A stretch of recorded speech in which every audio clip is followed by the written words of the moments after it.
Here in Warren, Rhode Island, sea level rise erodes the coastline every day. Who gets hurt? Low-income residents. As the residents of Warren face the ever-growing problem of sea level rise, Director of Planning and Community Development Bob Bruley believes the Market to Medicom plan is more vital than ever. The Market to Medicom is really two plans. It's dealing with sea level rise and coastal resiliency in the Market Street area, at the same time looking at economic redevelopment along the Medicom corridor. So we know by 2035 we're going to have property loss in this area, which could result in the displacement of residents, and we want to provide opportunities for them to stay in town.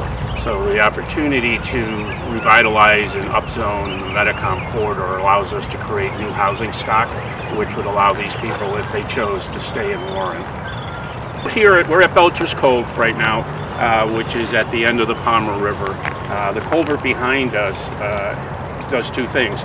Water comes north to south from Belcher's Cove, but it's also coming south to north from a wetlands that is behind Child Street. So you've got a convergence of fresh water and brackish water. When you have a high tide event or a significant storm event, you've got surging water coming from north to south, meeting water that's draining from the wetlands. So after Ida in early September, where we had a significant amount of rain in a short period of time, that resulted in the flooding that we saw on Child Street and the loss of that property, because you had so much water coming in two different directions that it had nowhere else to go.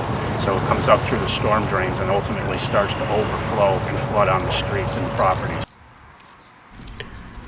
Local businesses are also at risk of sea level rise, even if they don't know it yet.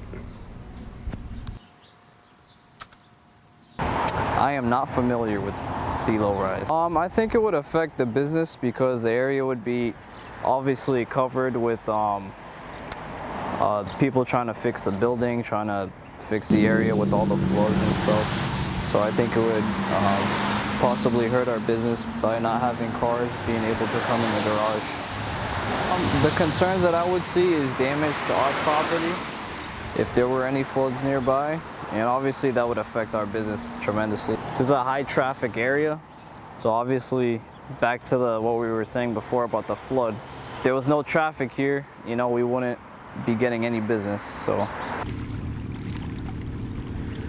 Even those not from Warren are witnessing the drastic results of sea level rise. Of course I have concerns. I think we are all contributing in ways that will make it nearly impossible to be near the ocean in safe and equitable and accessible ways. I already come from a place in California where no one but billionaires can be on the ocean in the first place. And it feels like out here in Rhode Island, that's been a nice change. And the more we encroach on sort of the safe, accessible places for everybody, the more inequitable it's going to get, again, even out here. Reporting from Warren, Rhode Island for Roger Williams University of Journalism, this is Luke Brennan signing off.